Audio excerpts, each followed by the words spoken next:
Hi, everyone. Hello. Hello.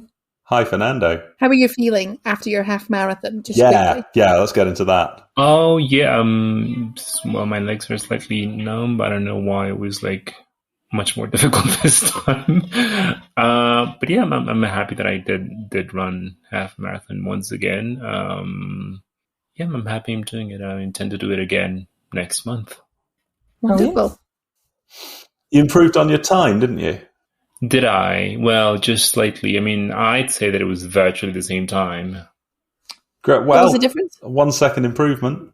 Yeah, maybe 1 second improvement. One That is second. fast. If you Wow, keep that making a was second fast. improvement, eventually, by the end of your life, you'll do it in no time at all.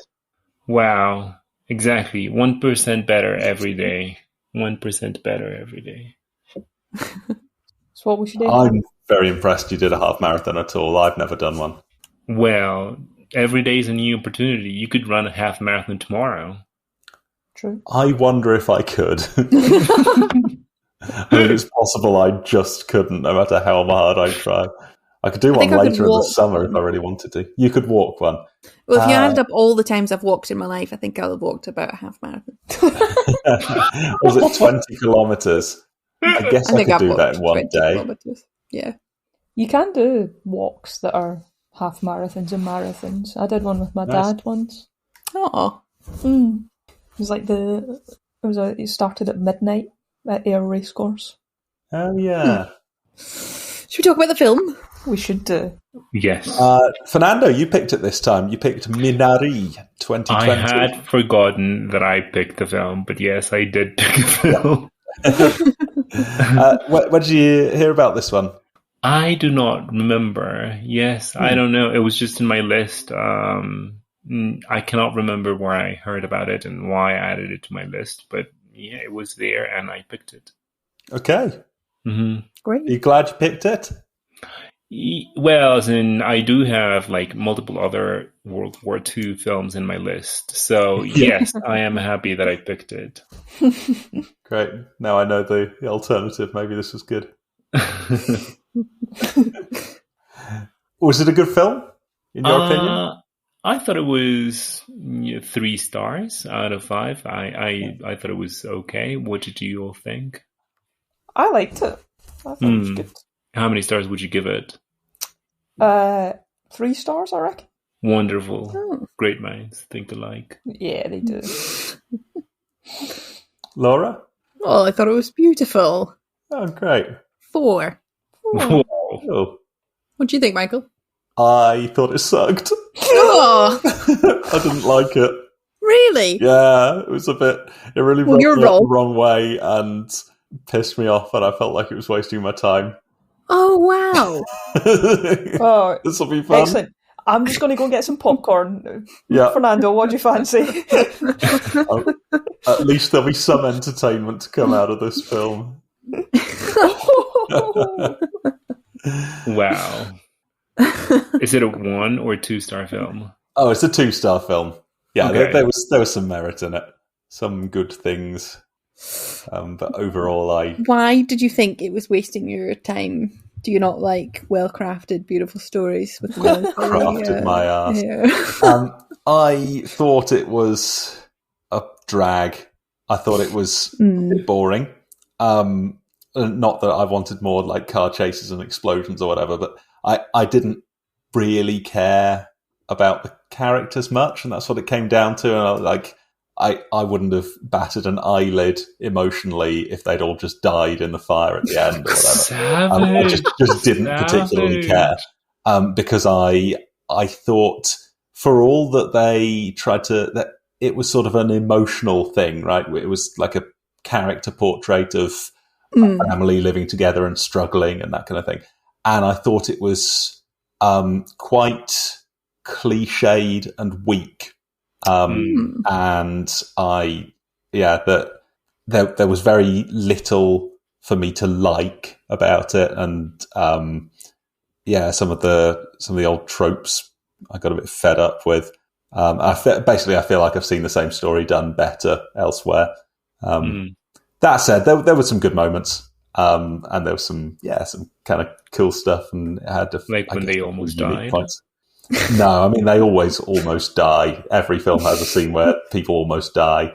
And that was a good example of what I didn't like about it. Just a lot of, it was like I could see them laying out the plot. Like, it'd be like, right, and then at 3/4 of the way through, there's got to be a conflict between these two characters because then we can resolve that later. And it seems so contrived that, like, there's a fire and this is what changes things. There were quite a few moments of like, okay, can we just fast forward to see what happens? Because I know what the next half an hour is going to be like. But I don't know. There were more specific things that I'd pick up on and complain about. But I guess I don't want to. I don't want to dominate by slagging it off before you guys have all said what you liked about it. I mean, I don't totally disagree with you. I think it was. Now that you say that, I don't think we're going to get into a fight. I think, maybe it was a little bit too well plotted. Not well plotted, but you know. Yeah. Yeah, they were classic story beats. Yeah. I thought the little boy was going to die, though, so I was thrilled that he made it because he was the best thing about the film for me. I absolutely loved the little boy. In a way, and this is kind of a shame because I'm saying it was predictable and I wanted it to surprise me, but somehow the surprises it came up with really rubbed me up the wrong way, and I didn't like them because the surprises tended to be, that thing that we've been hinting was going to happen all along just didn't fucking happen. Just we got to the end and it hadn't happened yet. Like someone getting bitten by a snake in the woods. Oh, there's some snakes. Oh, they're dangerous. Better not go in the woods. And then just nothing happens. Just no one ever gets bitten by a snake. It's like Chekhov's gun. Snake. Chekhov dangles a gun in front of the audience and goes, what do you think's going to happen here? And then you never see the gun again, and it was just a waste of time. No, it was a beautiful moment between the grandma and her little boy. That's how they were bonding. She was like, stop being so afraid all the time. Everybody had told him, fear the snakes, don't run. That was the crux of the film, was their relationship, and the snake was a key part of that. Oh, right. I would be telling the boy to be running all the time. I'd have told him to run away from the snake. I suppose when you put it that way. I'll admit to being a little bit bored in parts, though. Yeah, okay. Because it was really fucking slow. It was delicate though, wasn't it? It was breathing. It was taking its time. It wanted you to be part of this family and to sort of settle in with them. I'm willing to forgive it being a bit slow, but I probably did get bored. Fair enough. Where's the chase scenes? The cars, I know. 14 police car pile-up. That's what this film needed. I needed someone getting hit in the face with a custard pie. That would have been would have brightened it up a little bit. The family dynamic was the main thing that I wasn't getting behind. I found basically all of them quite dislikable. Yes, I agree. Okay, this is where we really differ. Okay. You think they should have got divorced, Fernando? Why do you think they should have got divorced? I mean, they were bickering all the time, and she clearly did not want to live with him, as in she wanted a different lifestyle. And I wasn't feeling the love. Yeah, exactly. Why were they together? Why are they together? Indeed. And they make these references to like, do you remember how? This is something like, do you remember we used to laugh all the time, and we were best friends when we were in Korea or whatever, but. It just seems so far from where they were. Young and stupid. Yeah. So now we've changed. We're different people. And I've realized that you are a horrible person, so just go away. It was a portrait of a marriage in strife, but they were building a life together, even though they were pulling away and came back. The thing is, it seemed to me that the main thing that was wrong was that they were both just dreadful. And not even in an interesting way. Sorry. I'm glad you guys liked this. You didn't like the grandma and the little boy? The grandma was something like the saving grace of the film. Oh, good. I'm glad to hear. I'd have gone to war for that. Kind of annoying. Yeah, you got to like the sassy grandma. Even still, it felt like there was no real obstacle.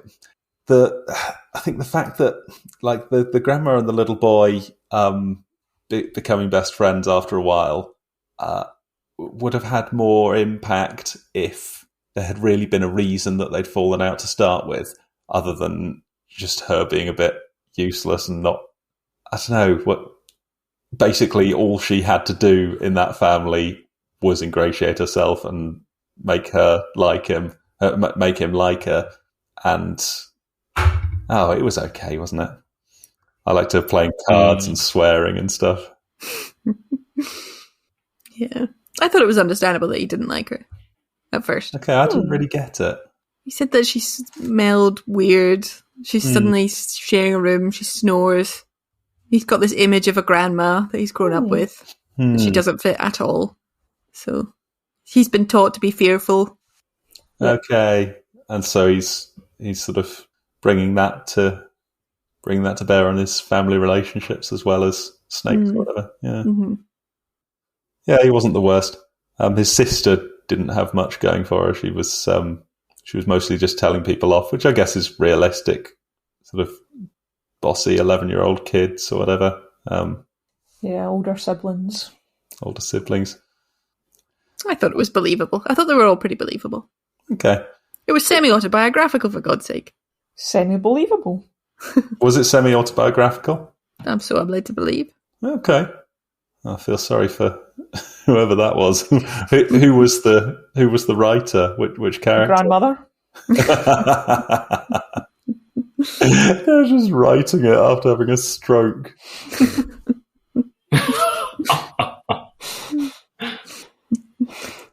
Can't possibly have been the mum. No, I think it was the little boy. Yeah, it must have been one of the children. Yeah, I guess that makes sense. The mum was just dreadful. In fact, this is something we've talked about before that I've even suggested it's sexist writing. I don't know if I stand by that, but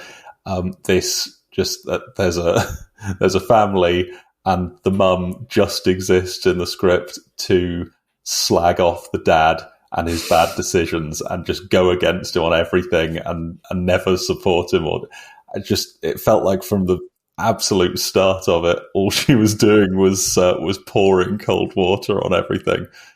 I thought she had excellent reason to do that, though. Yeah, I think that was consistent with her situation. I think, unlike other films, they did that well.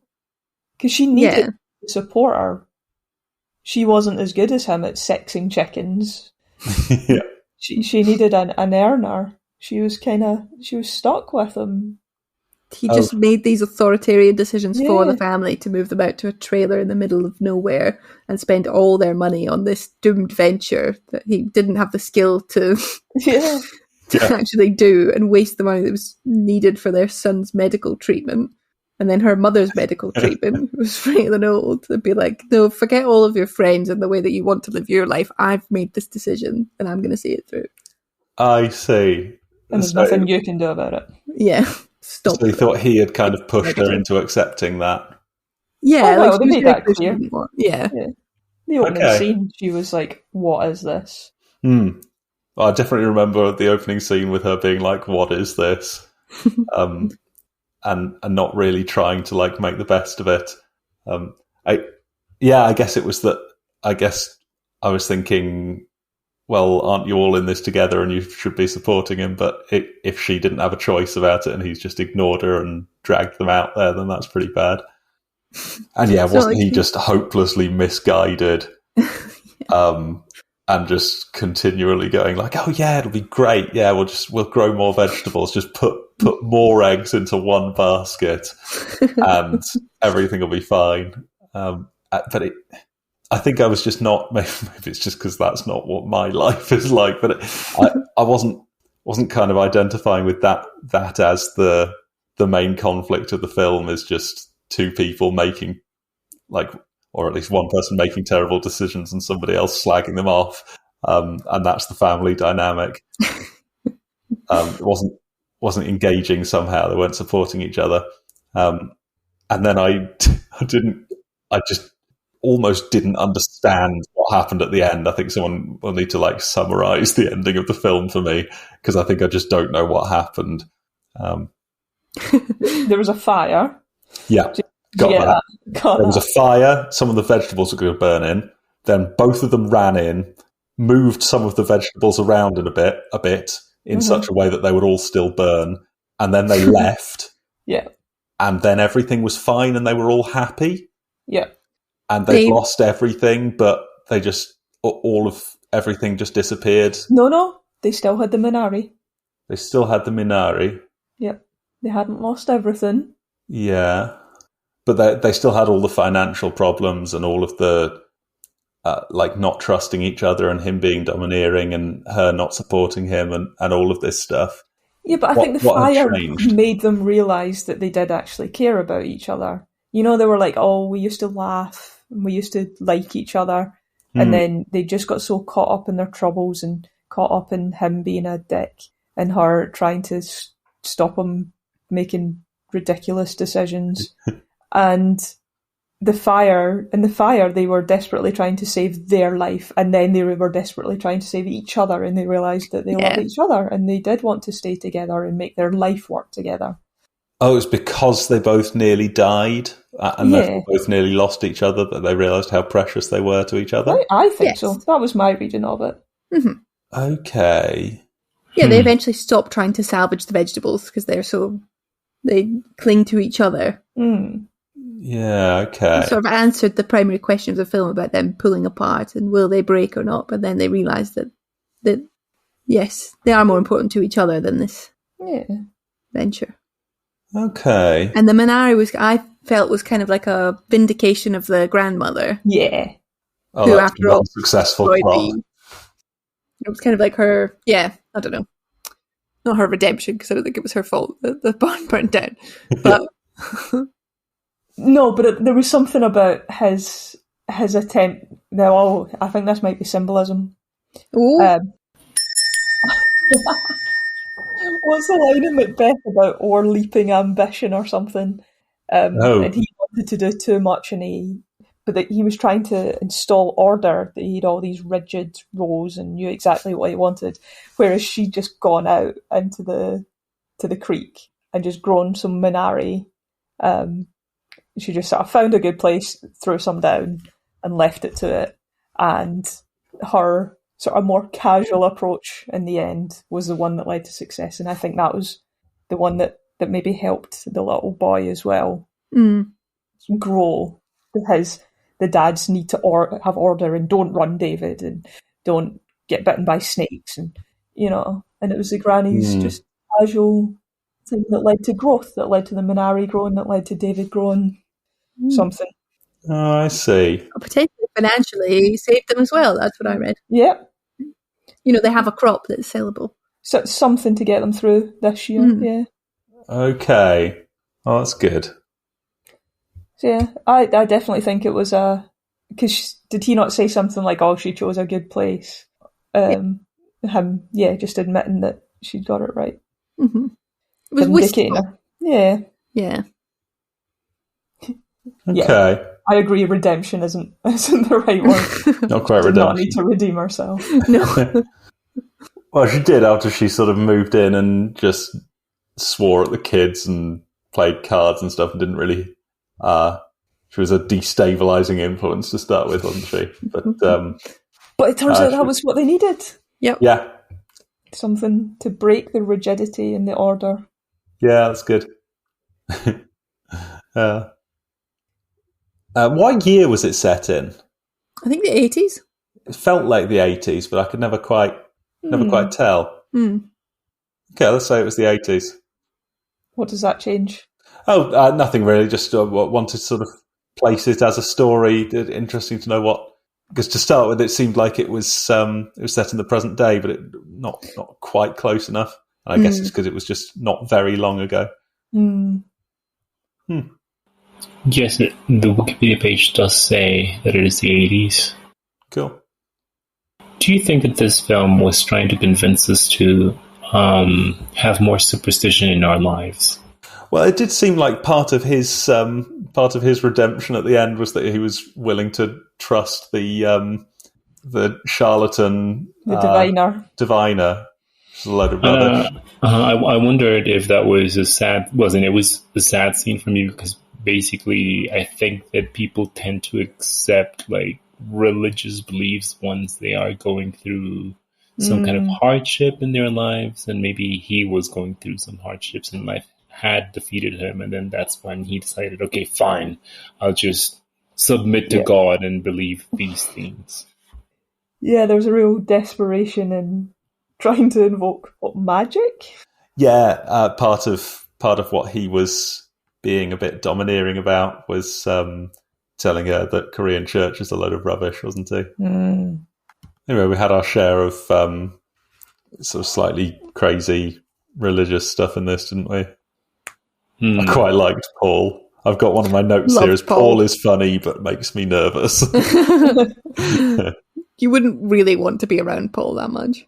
No, I'd be quite nervous. But I loved him in the film. Yeah, he was good, entertaining screen time.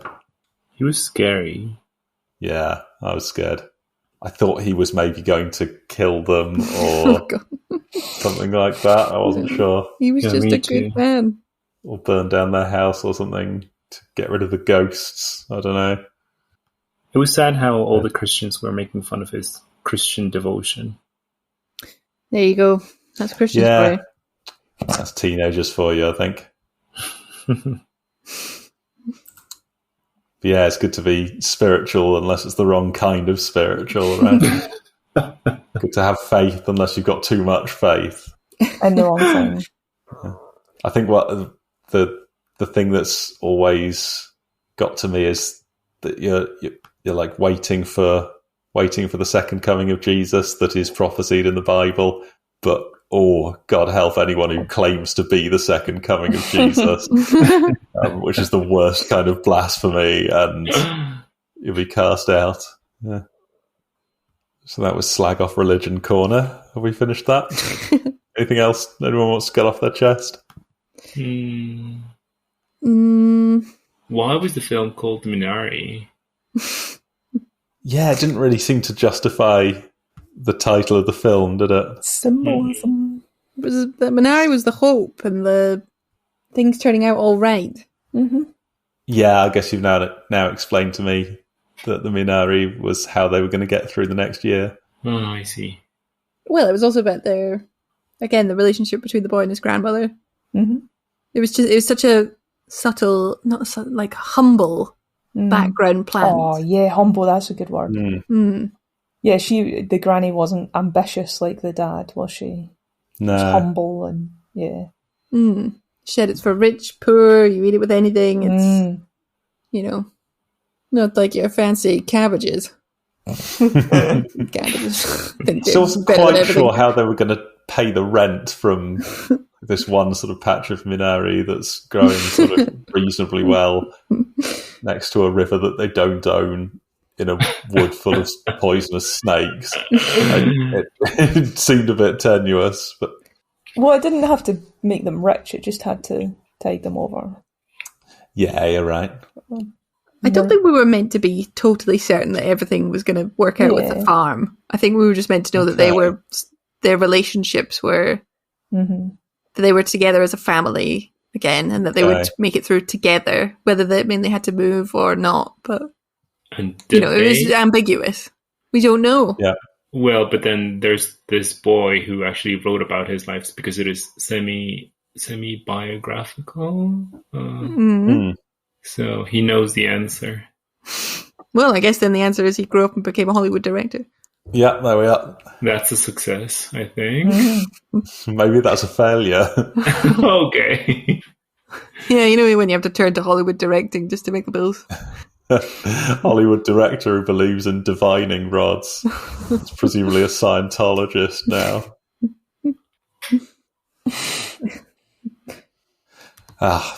I'm sorry to be the one who's like slagging this off, and I'm wanting to say something useful other than just like, well, I watched it and I didn't feel anything, so it's shit.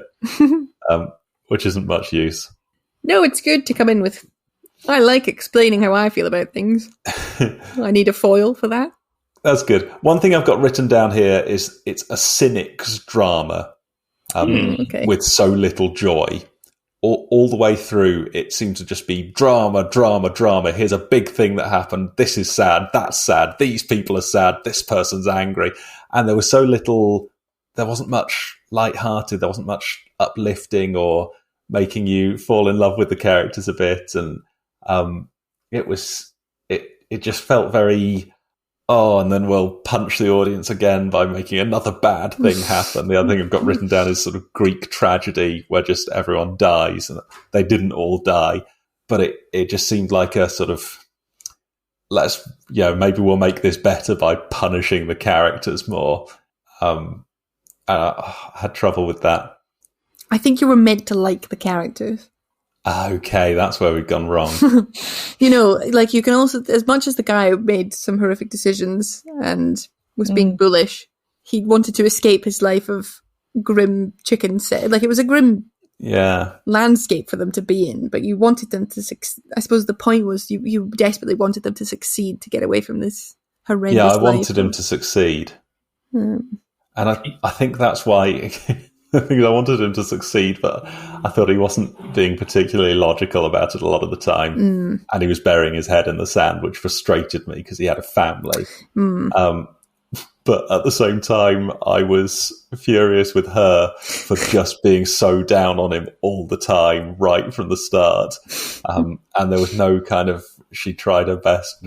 I think the bit that rubbed me up the most the wrong way was when everything turned out fine and they'd from it being so close to them just losing all their money and utterly failing, he managed to find a buyer for his vegetables and everything was going to be okay.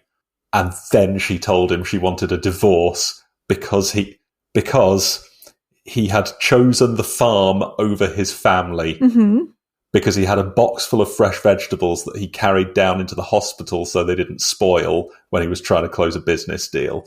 And that just seemed such an outrageously unfair and illogical accusation for her to make, that when he'd done so many stupid, inappropriate things, that was the thing that broke her. Just seemed like...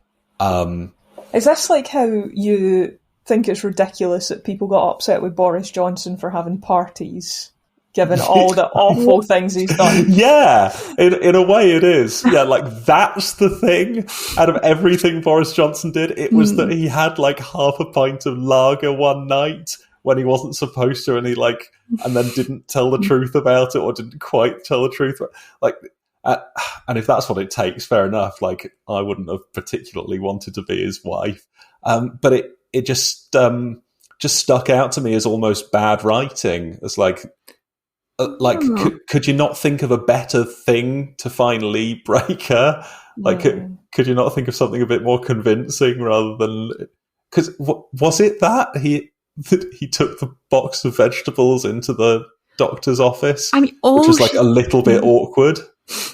But all she's been saying the whole way through is, make sure there's enough money for David. David's our priority. You've moved us to a place where the hospital is an hour away. It's like you don't care about him. All you care about is the farm. And that's come clear throughout the whole film, which is he's constantly just putting the farm and his dream before them as a family. And now it's at the point where she's incredibly stressed and tense about her son's health. They've gone to the hospital. He's brought a box of fucking vegetables. They cannot leave the farm at the door for this.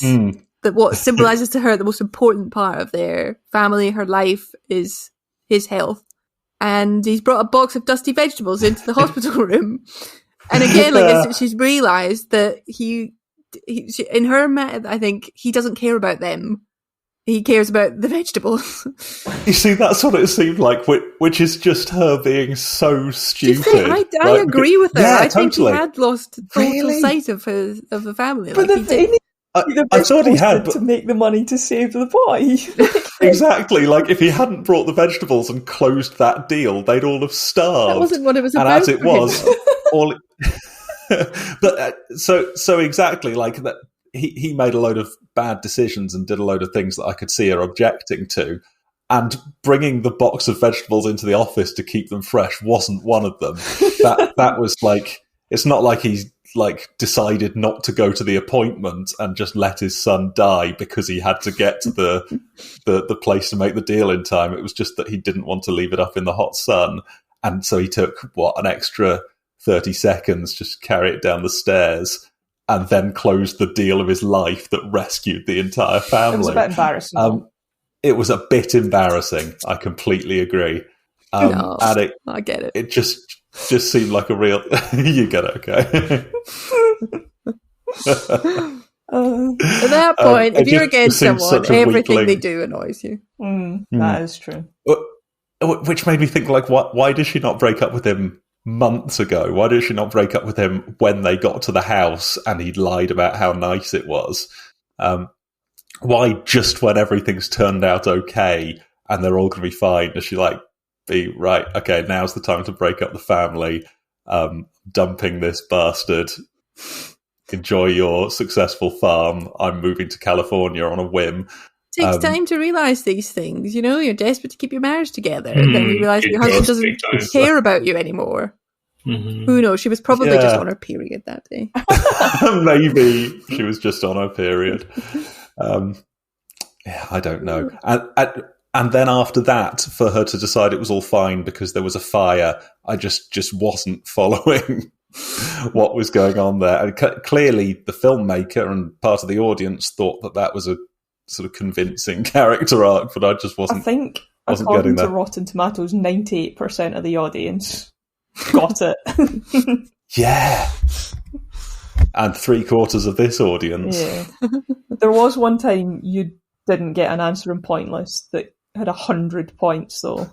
Yes, 100% of people who were surveyed knew the answer. This is going to be really good. Fill in the blank. Itsy bitsy teeny weeny yellow polka dot blank. Right. Name of a song. I think and I had never heard that song. Items of clothing was the clue. Yeah. Yep. So yeah, I'm certain. Perhaps I'm out of touch.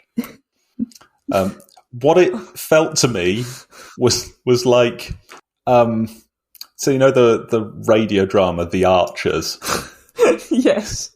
Every time you accidentally hear a bit of The Archers because you forget you don't manage to turn the radio off in time, every time that happens, there's some storyline with a couple that live on a farm and the bloke has got some... It's a farming soap. Yeah, but yeah, so that's fine. But there's a scene where they're on the farm and the husband has some bold new idea, like growing raspberries or having an alpaca enclosure for tourists or something. And the scene is him talking about how he's going to try and do it, and her going, "Oh well, I'm not convinced. I don't think that's going to work." And this just plays out over. Well, there seems to be a new one of these every time, or it's her talking to her parents and going, "Well, so and so, he's out in the field now building whatever it is, but I'm not so sure." And the woman never just helps, and the man never listens to reason. and I have heard this story several times, and it felt like that, not least because it was on a farm, but also just so two-dimensional, so flat. So what's next? What's the bit that actually makes this an interesting story? And I think that was a part of what was getting it for me. Didn't even know which one I was meant to hate more. Maybe I'm meant to hate both of them.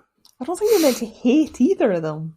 I think you're supposed to see them as flawed human beings who don't always make completely rational decisions, but are ultimately trying to do the best thing for their family. Yeah. Oh, well, they could have done better. They could have done better. Yeah. They are flawed. Fair enough. Like, as a film, how crap would it be to just have a nice rational, reasoned conversation in their living room in California, where she explains in front of a spreadsheet how long it was going to take, and then they move in, and she goes out into the fields with them, and then somehow they end up having a fire, and then they sit down and have a chat about it. Like, yeah, but I think what's happening there is you're explaining how rubbish that would be, and all you're doing to me is highlighting that the core conflict of the story is worthless and is not very interesting. Because if you try to do it in a more realistic way, it just doesn't hold up. That can't be a premise that applies to films. yeah, You could do that with any film ever and be like, well, imagine if they just had a sensible conversation about it. Yeah, that would ruin every drama and comedy. Definitely. Yeah, no. I strongly believe that. I mean, there's a whole category of films and storylines. It tends to be in like trashy, like after school kids shows where, or cheap rom-coms where just if two characters sat down and had a conversation for 5 minutes, it would resolve the entire thing. It was the same with that film we watched with my mum the other day, Claire. An Affair to Remember, where we were just yelling at the TV for the last half an hour of the film, like, why don't they just talk to each other for 2 minutes and they'll find out about the accident and that they can be in love and it's all fine. Yeah. When better films have something else going on.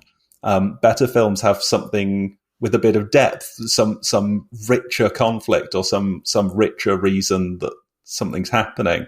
Think about Princess Mononoke. They had those conversations. They tried to resolve things, but there were too many deep-seated problems. There was an interesting core conflict to the story.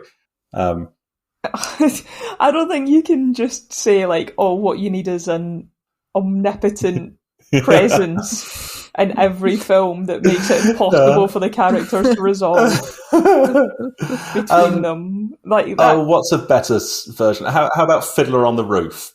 There's something really deep just be there. being attacked by a foreign country and that doesn't get resolved. Oh, no, but that's not what's good about Fiddler on the Roof. The bit that's good about Fiddler on the Roof is Tevye trying to keep his daughters happy while not compromising on his principles. He's got a deep-seated feeling of religion and tradition, but he's got to balance that against the people he loves. And that's exactly what's happening in this film.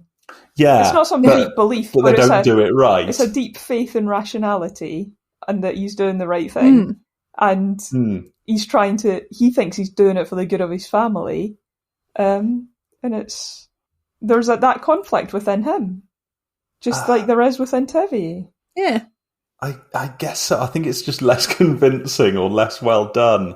There's no.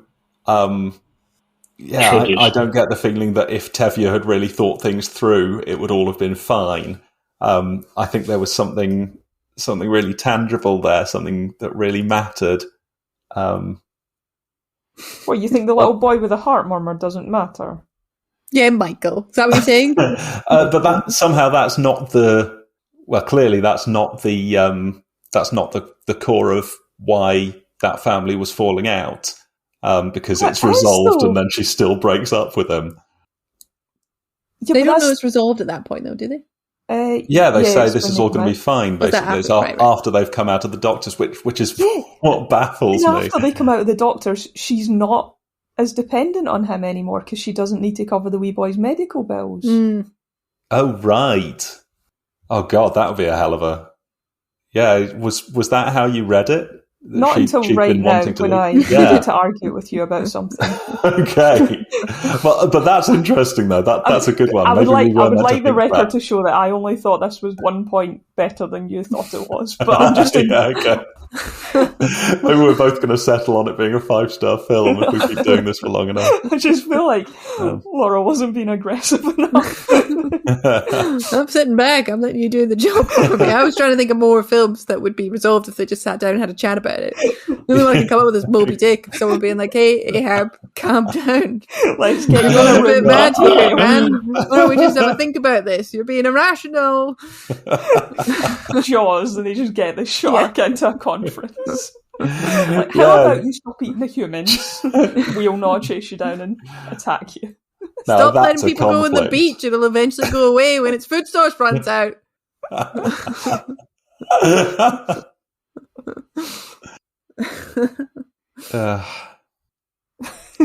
Yeah, sorry. I didn't think this was as good as Fiddler on the Roof. Okay. for the record. Obviously, for the record. You picked one of the best films ever. So many caveats to what I'm saying. Yeah. The only reason I said Fiddler on the Roof was you said you could say that about any film, and the only other one I could think of was The Mummy, where they actually do have to kill the mummy, and that's not a film that they've just inserted maybe they misunderstood each other, and but there's something real. Right. Like in Finding Nemo, where they have to find Nemo. That's not just some bullshit internal conflict where they're like, well, maybe I'll just leave Nemo because I don't love him. Or maybe I will go and find him because he's my son. Yeah, but maybe if Nemo hadn't been such a bloody idiot and got lost, it wouldn't have been a problem. If Nemo had done what he was told, it wouldn't. Well, to be fair now, actually, Nemo only went because his father had tried to, constrict him too much. Tried to box him in. If they just chatted about that, then... Yeah, if they just had sat down and had a conversation, and the dad had explained why he's so strict. No film. But no Finding Dory. At least he didn't cross the ocean, find him, get him out of the net, all fine, and then say, well, I'm really pissed off with you, so I'm leaving you here to die, and then go back to the reef. Which is what it felt like here. Would have been justified. That would have shown that him, little shit.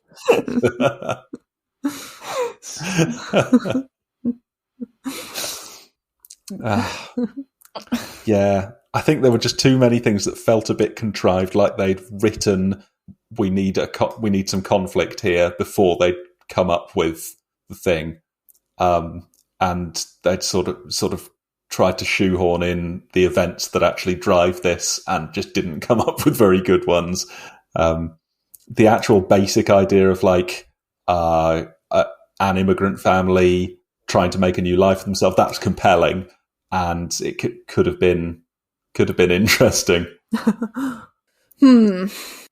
But wasn't the little boy cute when he was trying to peel that banana? Oh, I don't know. I don't remember now. That's my favourite bit of the whole film. No, he was not. He was just annoying. Ask someone to peel the banana for you. Have a conversation about the banana. For a contrived conflict.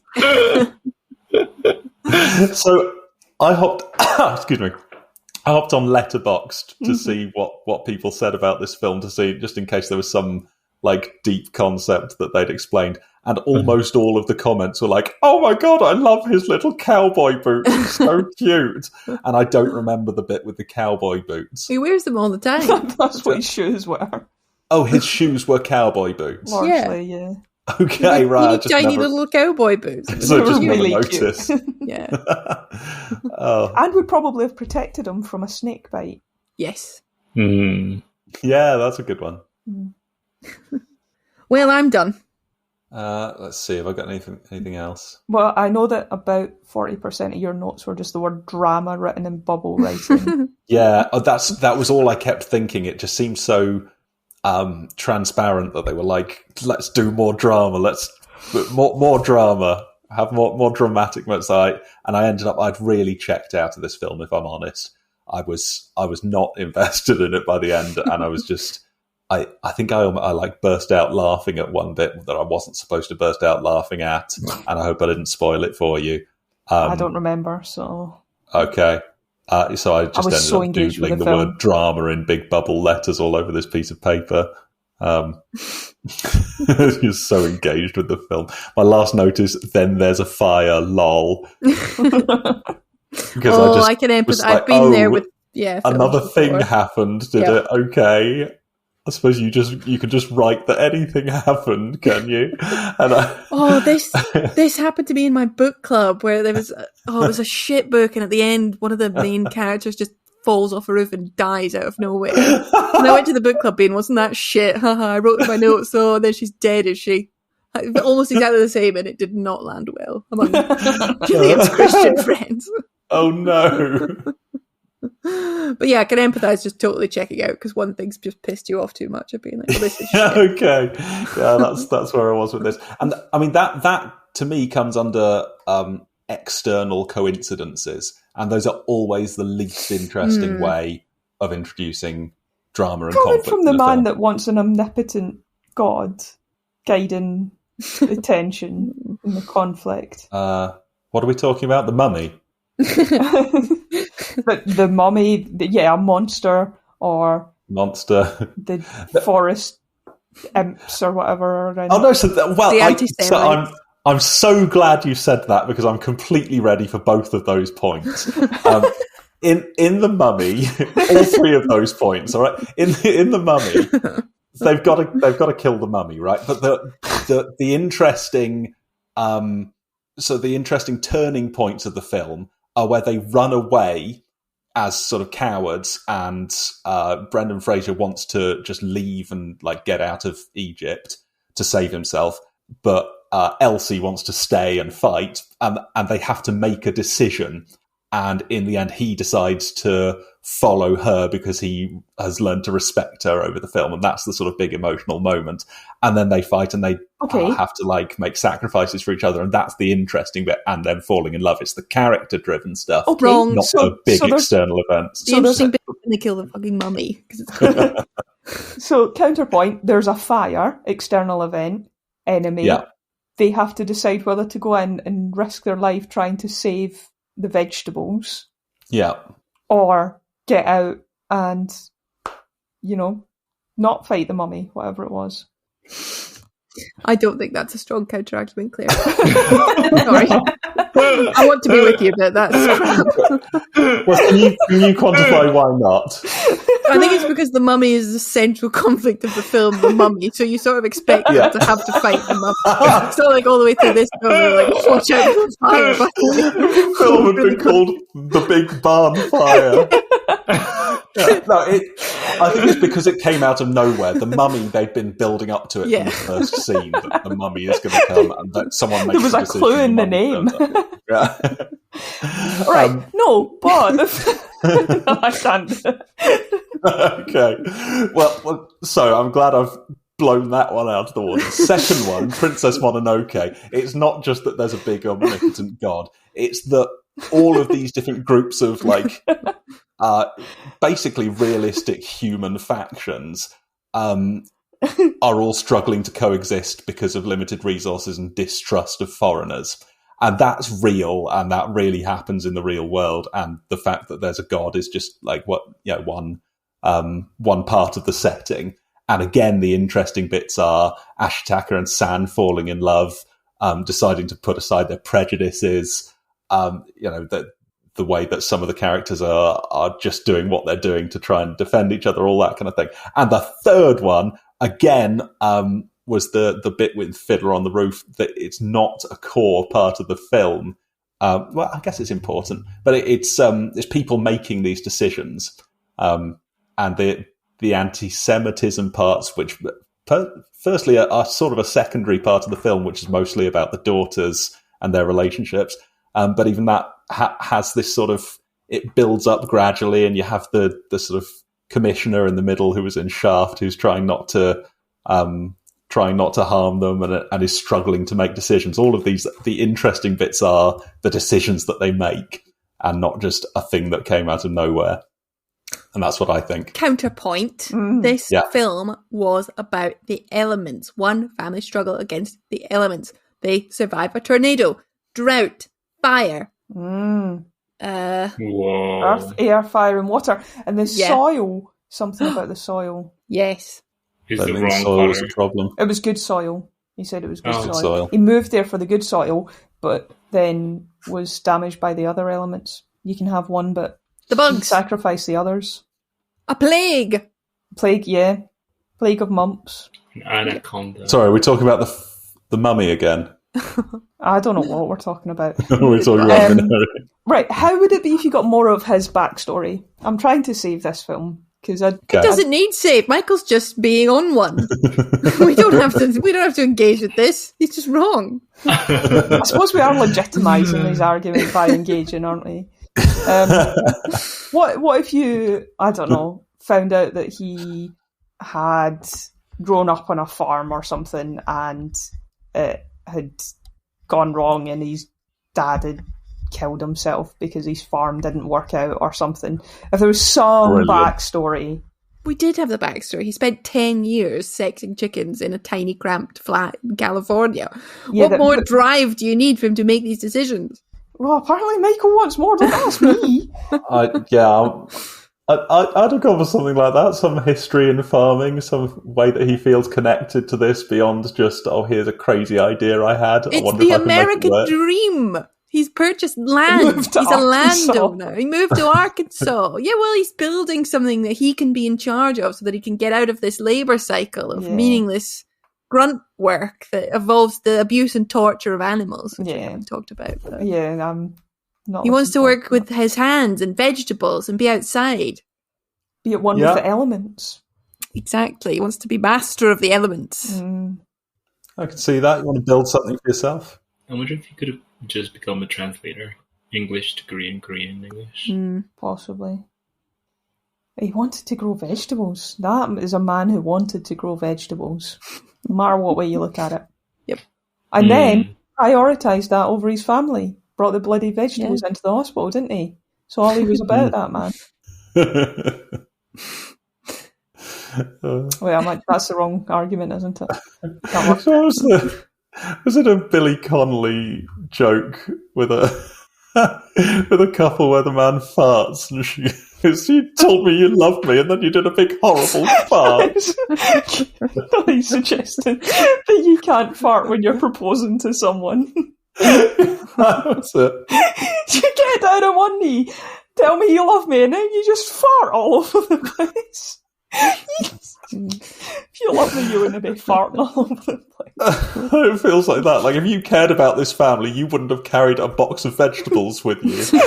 Like that wasn't in any of the etiquette guides that I've read. His attention was divided.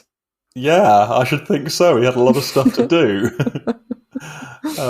But just what an utter folly it would have been to leave them in the car to just decay a little bit before taking them around the corner to try and sell them. She didn't want the dream to succeed. She wanted to move away. I guess so. And that she didn't care about vegetables. Well, it wasn't like she was trying to thwart him stopping a giant water company from polluting the whatever that film was that we watched. That's just what it reminded me of. Dark Waters, yeah. Dark Water or Dark Waters, whichever it is. Yeah. Any other thoughts? Michael bought some snacks that I don't like. Yeah. You obviously don't care about this family if you're going to buy snacks I don't like. Yeah. I also got those drumstick squashies that I know you particularly like. I finished them. Oh, no. No, I don't have any snacks. Of them earlier. Do you even love me? Well, I have no snacks. To get off your high horse and eat the chip shop curry flavoured matchsticks. Absolute filth. Well, pistachios. Everyone likes pistachios. Oh, that's true. Fernando, anything else? Yeah, thank you for this lovely and lively conversation. Most enjoyable. Yes, thank you. I thought we were all going to agree. I thought it was going to be one of those meetings where it's like, oh, got nothing to talk about at all. Yeah, we're all sorry. in such a great... Didn't bank on how much of a Philistine I am. I can't believe you like Boyhood and you didn't like this. Yeah, Boyhood was better. Oh, crap. So again, it was character driven. This was character driven. Decisions people. It was character driven, and also there was a drought, and then there was a hailstorm or whatever, and then the boy grew up. That was nature and time. I suppose you could say any decision anyone makes is just neurons firing someone's brain, and therefore it's an external Deus Ex Machina event. Well, you just happen to be observing this universe. Thank you for a fun discussion. That was a bit cathartic. That was lovely. Fraught. Those are the best ones.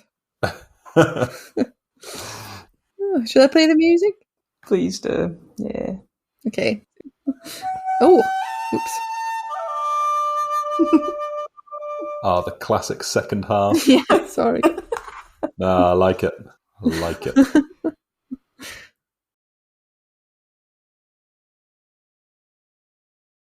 Well, me and Claire, eh? Oh, is it? Yeah, I think so. I have the perfect companion to this film. Oh my god! That happens to star Mads Mikkelsen trying to start a farm. Oh, oh, I'm so ready for this. I'm going to try to deliberately lose it. I have never, I don't think, correct me if I'm wrong, won against Claire in Rock, Paper, Scissors. Really? Interesting. I'm pretty sure you have defeated me every time. 3, 2, 1. Rock. Paper. Yeah. You have now beaten Claire. Well done. How exciting. What's Okay, it going to be? so, do you want the Danish language film starring Mads Mikkelsen? Yeah. And him trying to... Yeah, I don't want to give anything more away, but... Okay. Is there an alternative? There is an alternative that I had, which would be... I think, Mysterious Island, if you want to... I'm just going to send the poster for Mysterious Island to the chat, and that will help you make your decision, I feel. Oh, you know my answer. Jules Verne with a giant crab. And well, you know my answer as well. Why don't we post in the post? You three post in. Which one do you want? On 3, 3, 2, 1. Oh man, sorry, Michael, you've been outvoted. It's not the chicken crab film this time, but next time. So what's the film? I kind of want the Mysterious Island as well. Okay, it's The Promised Land. Okay. I think is this my second Mads Mikkelsen Danish language film in a row, I think. Yeah, I think so. Yeah, we're getting through them. Plenty more where that came from. 2023? Yes. Excellent.